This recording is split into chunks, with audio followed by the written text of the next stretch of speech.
Moving on to our Move of the Week portion, we welcome Grandmaster Robert Hess, making his ChessCenter debut for us today as we check out what the top move was from the previous week's play. Robert, happy to have you here. Thanks, Dan. It's great to be here. Hey, everybody at Chess.com. All right, let's jump right in because today's Move of the Week, this week's Move of the Week is not from a human player, but from the world's strongest engine to date, and that is Komodo 9.2, who recently finished a whomping of Grandmaster Sergei Movsesyan in the material odds match. And in this game here, Black played the move Rook Takes F3, double exclam, crashing through the kingside. An amazing move we're going to talk about and see the climax in a second. But Robert, can you elaborate quickly on just how devastating it is that computer engines are capable of playing sacrifices like that in modern chess?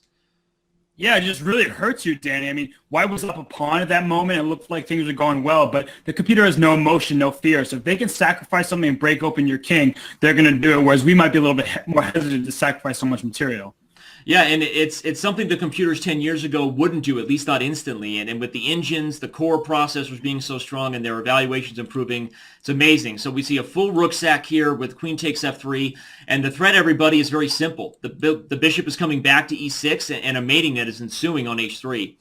In the game, Movsesyan played queen g1, trying to hold on for dear life. But the threat came, and after queen g2, all of a sudden, White is no longer up a rook, but only the exchange. I actually had a similar position to this one in Monday's chess show where Man versus Machine, Robert, where I played against Stockfish, and I can say firsthand it really hurts when the computer busts you down the exchange. What games have you had against computers that are similar in terms of its ability to evaluate these material imbalances and just really blow your mind with a sacrifice? You know, Dan, I haven't played too many computers, but I imagine a silicon fist to the face hurts a lot. So I could feel your pain. I can empathize. So you're avoiding playing those computer matches still. Smart. That's a smart decision. Rook D6 was played. The computer just plays bishop to G8, also a move that before a human would make a sacrifice of Rook takes F3, they'd probably be afraid if they had to play a move like that.